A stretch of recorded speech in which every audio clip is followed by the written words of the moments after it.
Okay, I want to welcome Isabella Barrios to the program. Thank you so much for joining us today. Thank you for having me. I'm honored to be here.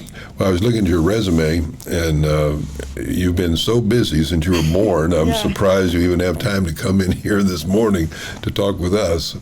Oh, it's so much fun being as busy as it is. I really enjoy my busy schedule. There's always something for me to do. So when I was offered this opportunity, I was like, I'm going to jump up and take it. Oh, well, thank you. Thank you. Well, the point of this program, Brownsville Matters, is to talk to all Brownsvillians, if that's, is it Brownsvillians? Yes, I've never said the word before. But to talk to people from diverse backgrounds and experiences, not just, what I call the usual suspects of political leaders and things. We'll talk to them also, but we want to talk to everybody as much as we can to get a diverse cross-section of Brownsville and see what people are doing and what they're thinking about. Now, your background is particularly interesting because you have been very successful in the pageant world. You right now have a title, Miss Supreme Texas. Miss Supreme Texas. Supreme Texas America 2022. And tell me about that pageant. Where is it? Obviously, it's a statewide pageant, but where did they have the pageant?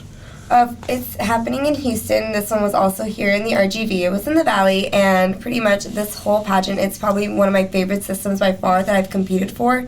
So when I won the state title, I was like, this is a wonderful way to promote my platform against child abuse awareness. This pageant is all about helping women find their ambitions and aspirations and helping them achieve them rather than shelf their ambitions for somebody else or putting themselves last. This is all about putting yourself first.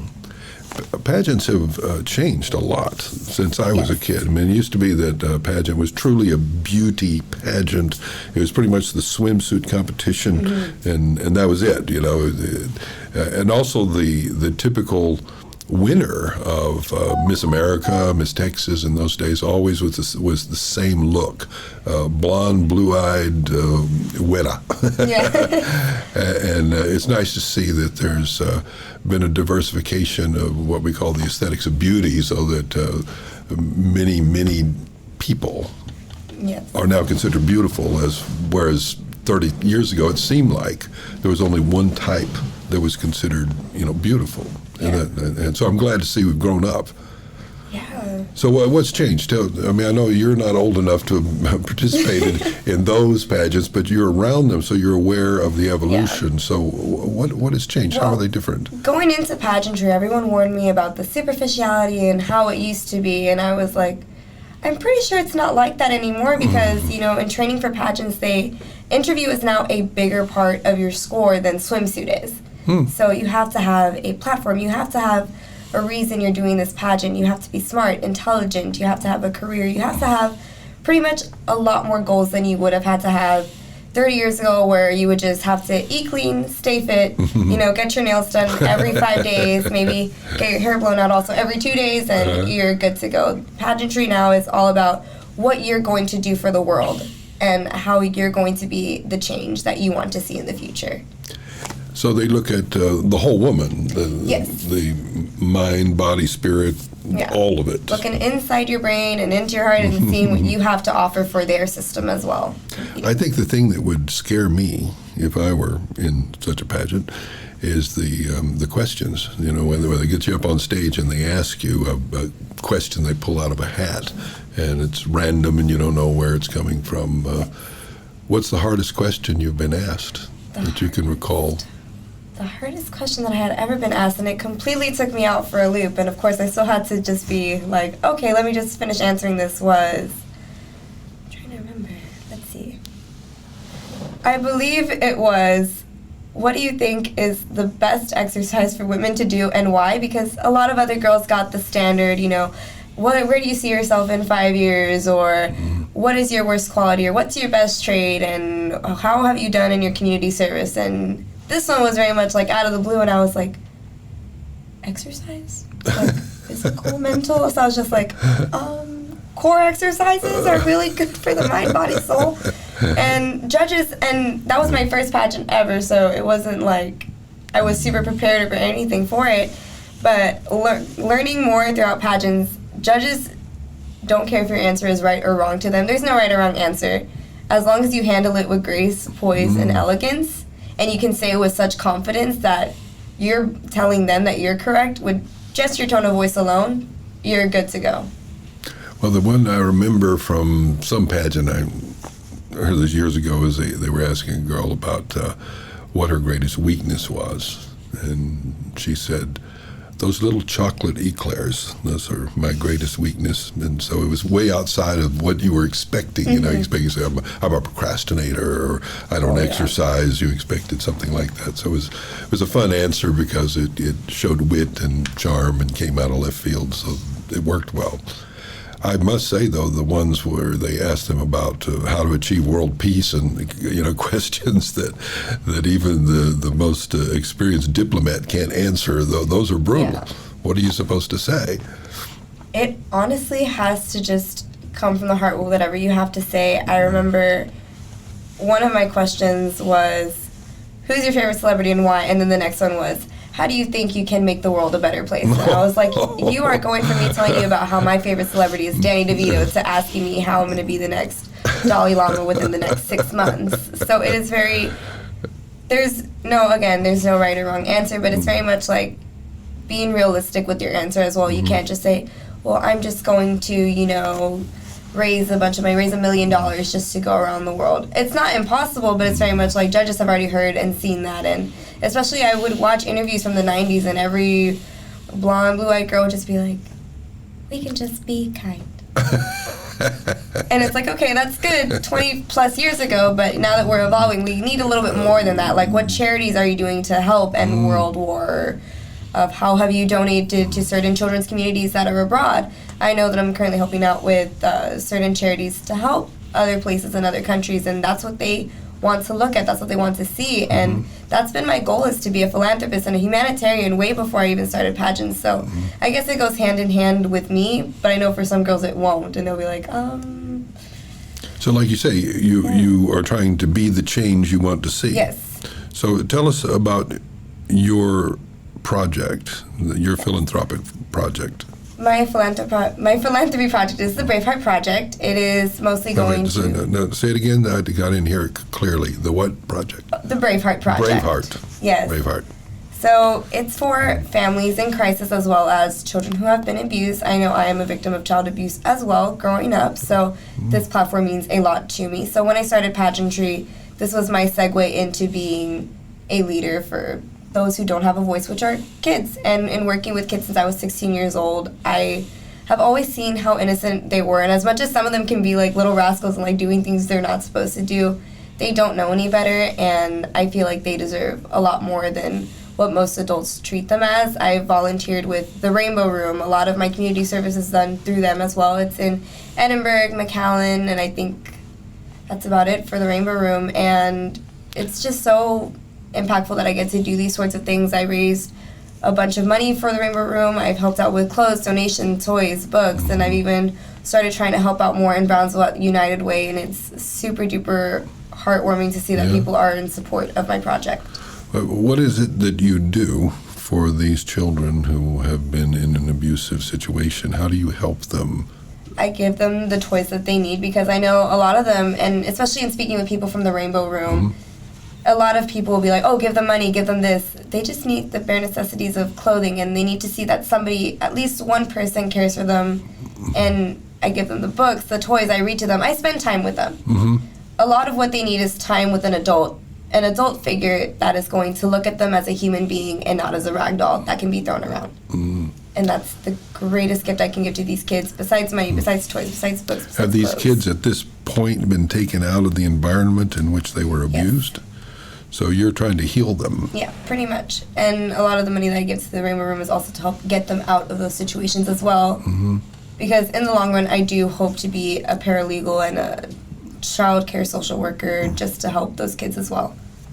I like the name, Braveheart Project. Yes. That's a great name.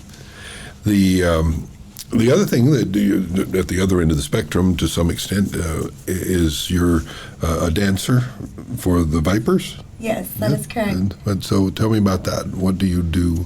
Is that every week that you're there, or how does it work? Well, so my season is over as of right now, but we go back into our season auditions, our tryouts, our game preparations, August 13th. That's when the Snake Charmer auditions are. But overall, it is super fun. I love dancing. Dancing has been a big part of my life, but with Snake Charmers, it's very much like all performance. It is all about your performance quality. You're performing at the games. There's a ton of people at the stadium, so it's all about the show. You have to have the look. You have to have everything pretty much besides your dance technique. You need to be 100% on brand with what the Vipers are, and it is just so much fun. And what is their brand? Their brand is pretty much basketball. And I know, but you said that you have to be on brand with what they're about. They're a basketball team, but so in what way is the dancing that you do on brand with basketball? We're always doing fun dances. I know there's a lot of types of dance. There's your ballet, your tap, your folklorico, flamenco, but we do a lot of hip-hop, a lot of jazz. We're all those, not saying that not every dance style is fun, but we're the very much show dances. But you're not cheerleaders, you're just we're dancers. And you dance all the time, halftime, or on the sidelines? Halftime, during timeouts. Sometimes they'll throw us in for an extra timeout to do another court dance, and we also do the sidelines, the stand routines. We do all of that. We're always on the court 24/7. Who choreographs all this? Either our director or our captain. So we have a wide range of choreography because each dancer is different. Even though if we're doing one genre of dance, each choreographer has their different way of doing it, so it's super fun to have versatile ways of dancing the same genre. So how many people go to those games? Is it? I know that's facility. That's the Bert Ogden Arena, right? Yes. And it holds like 10,000 or 8,000. It has a lot of people. I remember our home opener. Almost the entire stadium was packed, except for like maybe 4 or 5 seats around the middle back areas, but it was packed. And even during the season, we would have a lot of people come in, even if it was just on a Wednesday night of basketball, and even kids would be there, and it's like, what are you doing here? It's a school night. So we get a lot of people to come in and see. A lot of people love the Snake Charmers. We've had people come down from different states just to see the Vipers play, and we recently just won the NBA G League championship. So I didn't know that. Yeah, we just won in April, so it's super nice to be a part of the dance team that is with the winning team. That's true, yes. Now, are most of those players, are they hoping to move up into the NBA, or is this like a farm team, the way they do with minor league baseball? I would not have an answer to that, only because I'm more focused on my dancing and stuff like that, so I wouldn't have a specific answer. But other than that, dancing for the Snake Charmers has been probably the greatest experience of my life, because I've been dancing in high school dance teams and middle school dance teams at different dance studios, but with the Snake Charmers, we would learn 11 dances in 1 week, and we would have to be show ready the next week. Snake Charmers? That's what we're called, yeah. We're called the RGV Snake Charmers. For the Vipers, I get it. I get it, yeah, that's good. Now, what about your youth? Did you start dancing when you were 2? Actually, I didn't start dancing until I was about 11, 12 years old. I was a gymnast first. I was 3 years old, and I remember my mom was watching the 1980s Olympics rerun, and it was with Mary Lou Retton, and my mom was like, "Oh, you're really short. You're like Mary Lou Retton." And I was like, "Oh, I should do gymnastics." Yeah. They tried putting me in kickball, other sports, but I just wasn't feeling it. I was not feeling it. I think there's a video somewhere of just me just playing with the dirt in the kickball field. And I tried gymnastics, and my favorite part was the floor, where you would do your little routines in front of like the audience and stuff. And I remember doing a showcase, and everyone applauded me, and I was like, I could do this forever. I can just perform routines for the rest of my life. So I tried out for the cheer squad in the 3rd grade, and I was like, I can do this too. I can dance. And then 6th grade happened, and I was like, I'm going to try being a ballerina, and I'm going to do it. I'm going to be a Dallas Cowboys cheerleader for middle school. So that's how I started dancing, was when I was 12 years old. I enrolled in a ballet studio here in Brownsville, based out of this ballet academy, and I fell head over heels for dance, because I wasn't expecting to like it as much as I did cheer. And after doing ballet and I got a featured part in the Nutcracker, I was like, dancing is kind of my thing, so I'm going to keep doing it. Let's see how long this goes. And then 7th grade happened, 8th grade, 9th, 10th, 11th, 12th grade. And then at high school, I was like, do I want to keep dancing? snake charmers comes up, I was like, yeah, I want to keep dancing, and I plan on dancing for as long as I physically can. Well, I suppose you went through some tryout process with to be a snake charmer, right? We had 4 rounds. So you don't actually have to work with snakes. No, I would hope not. Maybe, I hope not this year either. So this was my first year, so I remember last year, the year before I went in, they had a photo shoot with snakes, and I was like, okay, we can make accommodations, but we'll see how far I make it anyways. But there's 4 rounds to the audition process. It's round 1, which was how many women try out? a good amount Really? of women try out. Like 100? I know that when they do the Dallas Cowboys, they end up with like 1,000. Oh, you have 1 million girls Yeah. up there, but I believe this year we maybe had like 76, 80 maybe. And they get it down to 20? How many are on exactly, the squad? 20? Yeah. Exactly, 20. Yeah, I know with I remember the first time I heard about the Dallas Cowboy cheerleaders' pay, I was a little shocked because I think they get like $12 a game or something ridiculous like that.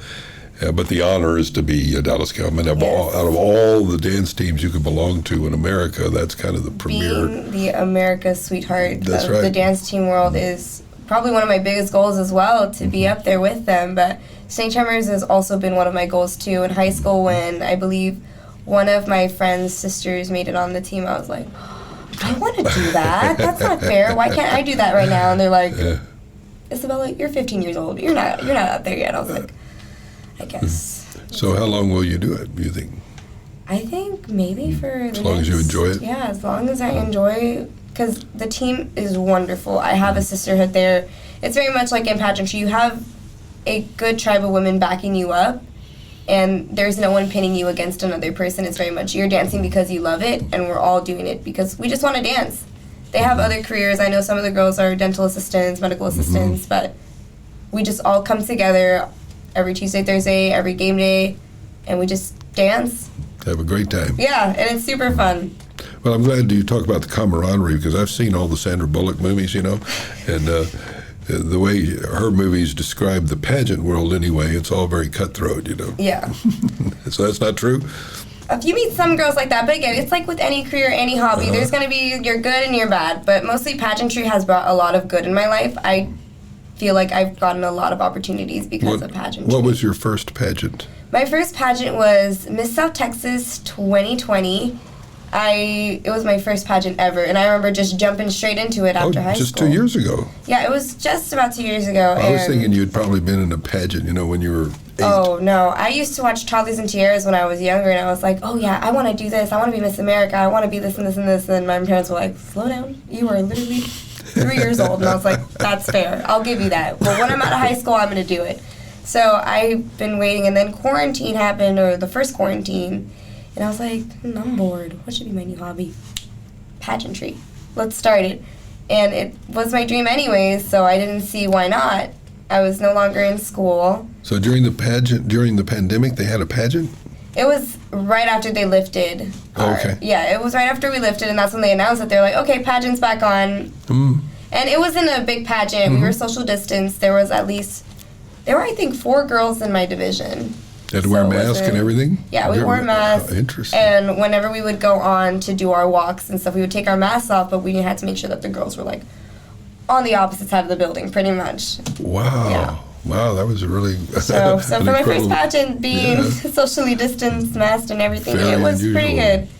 I was reading recently that it used to be in India that the pageants were huge because it was a ticket to Bollywood. If you could do well in pageants in India and you won a major pageant, it would be like a contract to Bollywood there in India and big money, right? But they say lately the younger girls are not getting into it the way they used to. It's the dynamics and the effects of the pageants have changed in terms of the outcomes and all that. So it's I wonder if that's true in America. Are younger women not doing it as much as they used to? Or just depend on where you are? It just depends where you are. I know in Texas, girls are always in a pageant or two, one way or another. There's at least 1 million pageants going on in Texas that everyone is getting their hands on. And I know at the modeling studio that I'm currently at, Regina's Modeling Academy, we get at least 10 new girls each week because there's a new pageant going on in Texas. And it's all training for that So specific the pageant. modeling agency trains for pageants? Yeah, and also runway modeling and different aspects of modeling life and all that fun stuff, but mostly for pageants, at least from what I've seen and trained there, it's a lot of pageant Do girls. you coach for pageants, these people who come into the modeling group? I personally don't coach, but I do receive training from my pageant coach, Carla Monge, and she's wonderful. She trained Miss Grand Texas, and that's the sister system of my title, and she has pretty much taught all of my role models in the RGB. What are some of her principles, rules for doing well in pageants? What are, almost everybody who is a coach of any type has, here's 3 rules you got to live by. So what are some of those rules? Well, the first and big one, and the moment I first entered that building, she hands me a binder and she goes, "This is where all your community service is going to go. We don't want beauty queens. We want role models for the community." And that's when I fell in love with the agency, because I was like, there's not many agencies, at least from what I've heard of, that will give you binders and, sign-in sheets for your community service work. And it's all about keeping accountability on you being a good person and being a good citizen, because if you're not going to be a good person and you're trying to be a pageant queen for all little girls that are trying to look up to you and all that other stuff, you're not going to be able to be a good queen if you're not a good person. Well, pageants have come a long way. Yes, they truly have. It's all about who you are and not And the whole person. who you know and how much work you got. I know in the 90s that was a big thing, how much work you would get done, or they'd give you gift certificates to get this rhinoplasty or something done. But now it's like you get scholarship money if you win something, so you can further your education. The new Miss Texas USA recently just won, and she's her own fashion designer. She designed all of her gowns, and that was a big part of her, was that everything she made or everything she wore was part of her, that she sewn herself and took weeks and months and maybe even years to prepare. What is the most unusual talent you've witnessed in these pageants? I mean, it used to be that piano was a very typical. Piano, In the old days, the piano was very common, and violin a bit, yes. But I've even seen gymnastics as a talent. Have you done that as a talent, by the way? I did a dance routine with mostly gymnastics elements and acrobatic elements, so I guess you could say that's pretty much a gymnastics routine right there. Yeah. And my music stopped at least 7 times, so I just had to keep it going with the backflips. No. Why did it stop? Well, we were having a lot of technical difficulties that day, because even 15 minutes before I went on, 2 girls' musics were at least not working at all. And I was like, oh, I hope this doesn't happen to me. And they called my name out on stage, and the dance was going good for like a minute and 30 seconds, and then music cuts off, and I was like, well, I guess I just got to keep backflipping until my music comes back on, I guess. There's an old saying I like that says, success in life depends upon how well you can execute Plan B. And Yes. so you got to, like you say, you got to approach it with grace, and the show must go on. You just got to smile and wave. My favorite from the Madagascars is when the penguins are like, just smile and wave, boys, smile and wave, because it's all you can do. That's all you can do sometimes. Now, with your 2 more elements of your life, I'm surprised you have these, and these are major, and I'm surprised you have time for them. One is college. Yes. You're in college on top of all of this. How many hours are you taking in the fall? I'm doing at least, I'm taking 2 this fall semester, and then I'll be taking the 4 this upcoming semester, because this fall I'll be working again with the dance team that I am the program director for. Okay. So I'm making time equally for both those aspects, and they both go hand in hand, so neither is weighing down on the other one, because my entire career is pretty much childcare development, education, and then pretty much just protecting these kids as well. And is that your major? Yes. You're in child development? Child development. Okay, good. And then hopefully I want to transfer to a bigger university. That way I can further a degree in paralegal. Okay. Become a paralegal. And then you'll focus on children? That's your idea? Yeah. And legally. Well, don't you want to be a lawyer? I much would rather work for social services to help them out. Okay. Because as much as being a lawyer sounds wonderful, and it sounds like a wonderful responsibility to have to, be the decider of whether a child is safe and in good hands, being a social worker is more directly involved with that kid. Mm-hmm. And in working in daycare this past summer, I enjoyed it because I got to know who these kids are individually and just really get to bond with them and be like, you are going to be somebody so awesome in the future because of who you are right now. And hopefully when these kids grow up, they get to remember me and be like, oh, I remember when I had Miss Isabella as a teacher, and it's going to be so cool. I told them I was coming onto a radio show. They were begging one of my coworkers, please turn on the radio. We want to hear Teacher Bella. Well, and they can. And they can. And they can. Yeah. The thing that I like to tell anybody who's going to be a teacher is that the great thing about being a teacher is you never know where your influence stops. It goes from you to another person, and it can travel across generations. It's quite fascinating to see how far, and many times you don't know. You don't know where it goes. You don't know where it all ends up, and the good you do here ends up doing great good for someone you never met far away. Yeah. You never know. But the law degree idea is something that may appeal to you when you're 25. You know, a lot of times after you've got a little experience in life, you say, if I really want to have the power to help these kids through the law, through the power of the law, I need to have that in my toolbox. But that's okay. There's plenty of time. Yeah, I have a lot of time to decide, and I'm enjoying what I'm doing right now, teaching and bonding with these kids, and it's been super duper fun. I don't even consider the daycare job or the elementary school job as work. I consider it as something I just love to do. I wake up every morning and I'm excited. It can be 5 o'clock in the morning. They'll be like, hey, can you come in at 7 to take care of so-and-so's class? And I'm like, absolutely. Like, I'm there. It's so much fun. You do what you love, and you'll never work a day in your life. Oh, for sure. It's my favorite. Every day is a joy to go. Like for me, I've been a university professor for years and years and years, and I never say I'm going to work. I'm going to school. Yeah. And school for me has always been a great joy, and so it's a way that I can be kind of a professional learner. And like 2 years ago, or something like that, 2 or 3 years ago, I took some online classes from Oxford just because I like to learn.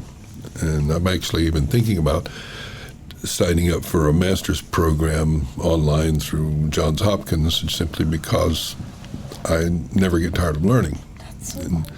And so, same for you. You're doing what you love, and you're taking an educational route that nurtures what you love. And so, beautiful combination. And then on top of all of that, you also do community theater. Yes. I don't know how you have time for all of this, but have you done the theater lately?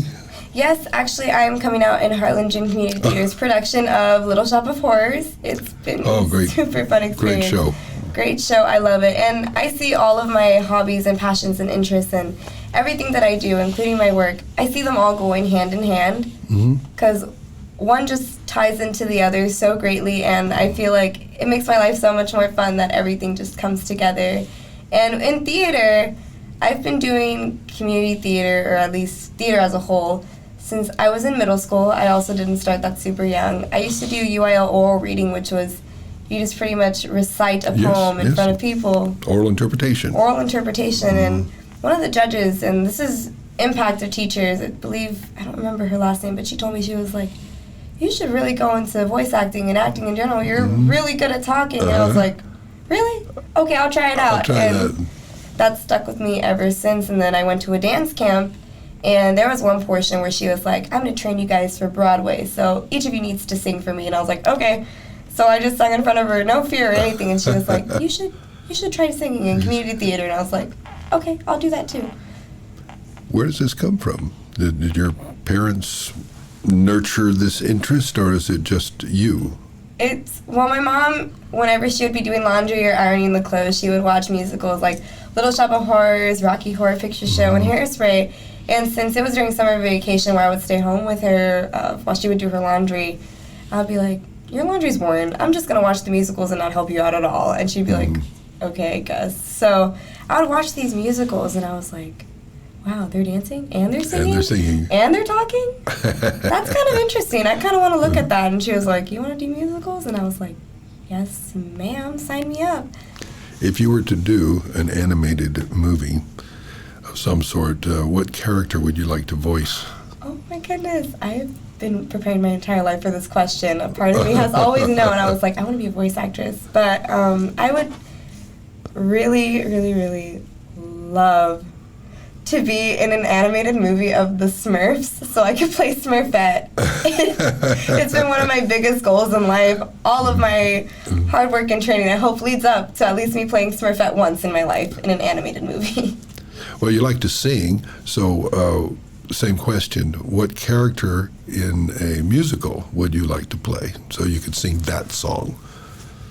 Like my daughter, for instance, she loved Frozen, and so she was singing several songs from that movie all the time. And do you have one like that, a song? Yes. I would love to play Roxy in Chicago.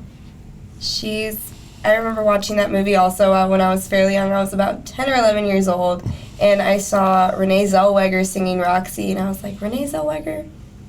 That's going to be me. I'm going to be Roxy one day.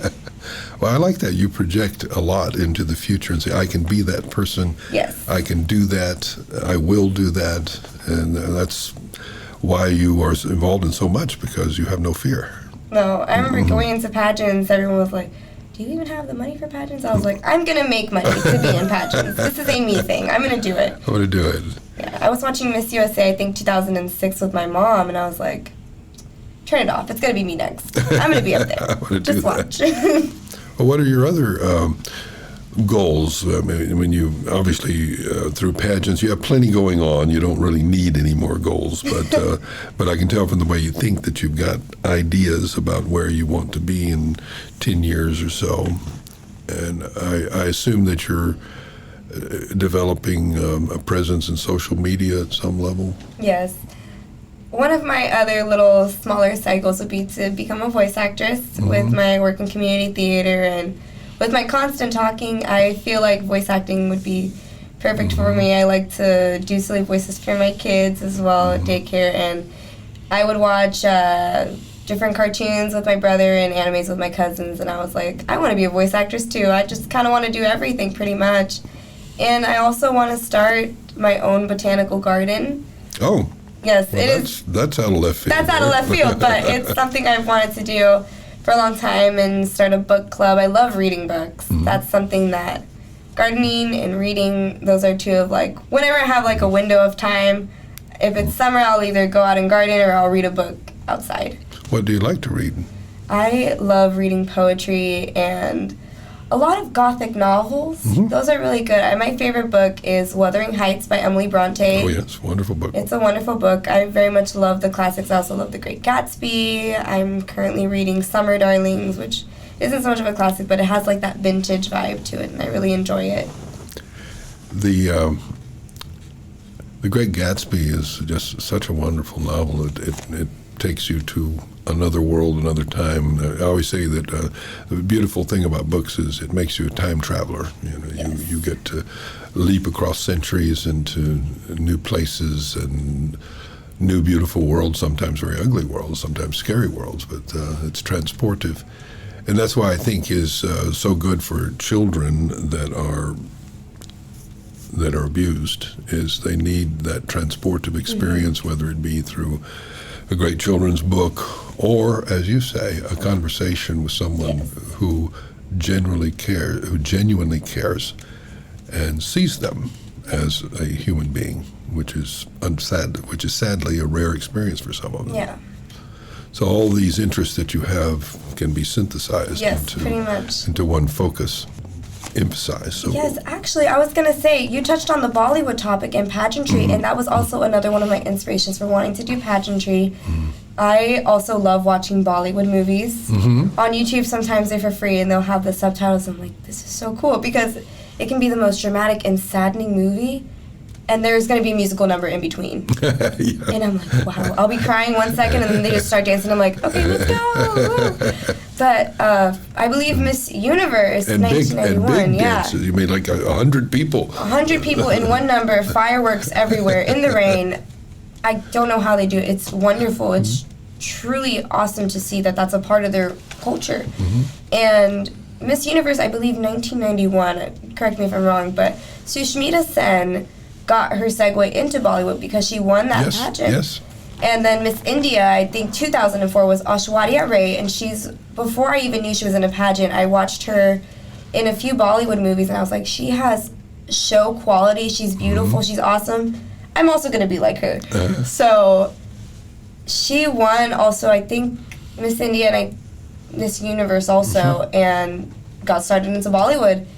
And that was so wonderful for me to see at a young age. I was like, wow, she's stunning. And Sushmita Sen and Aishwarya Rai are like the Bollywood it girls of their time. She was like early 2000s Bollywood it girl, and I was that's what inspired. I was talking about, is that was kind of the golden age. And then after them, the participation in pageants seemed to wane among the younger women. So in Bollywood, after those women that you just named had their great achievement and money and fame in Bollywood, at that point, the younger women in India quit being so interested in the pageants. I don't know if they thought, well, it's been done, I can't follow in those footsteps. I mean, they occupied the seats in the palace, so what chance for me, you know? Or they just got interested in TikTok. I feel like, and especially now looking at the YouTube comment sections of those 2006 videos or 1991 Bollywood videos, a lot of women from India were saying that a lot of those dances were called item dances, and it was just pretty much objectifying the women rather than having them talk. And I remember reading this one article about how most Bollywood movies are like at least 20 minutes of the woman talking throughout the whole movie, and then the rest of them is just, you know, being on camera, just dancing away, and just being pretty. Nothing wrong with being pretty, but I know a lot of the women were very much like, hey, we're more than that, and if we want to be in film, we need to be seen as actresses and not people you can just put on to get your cash grab. Well, certainly in America, we went through that, where and the women's answer to it, the beautiful woman's answer to those problems, let's say, was to become directors. They began to shoot the films, and they began to be the casting directors themselves, and to shoot the kind of film they wanted in order to showcase women's insights and brilliance, etc. So it is evolutionary, and it will happen there in Bollywood also, I assume. Oh, yes. But also, I think that you make the point that pageants here have evolved into looking at the whole woman and not just, you know, their looks fitting, have to be 5'10", have to be blonde, have to be blue-eyed, and the whole focus on the body aesthetics, let's say. Yes, and we have a lot of female directors now for pageants. I know it would just be one man running an entire system himself, and now it's like either a team of women or just one woman as a whole making the platform, making the pageants visionary, and it's so wonderful to see how far we've come in pageantry, and that I can be a part of the generation that was like, I wasn't a part of the superficial era. I was a part of the group of women that made a change in the world. That's great. That's a nice thing. Well, we'll end it right there. And that's a beautiful statement to end upon, and I hope it continues in that direction. Thank you so much for joining us today. I enjoyed talking to you. Likewise. Good luck on your brilliant career. Thank you.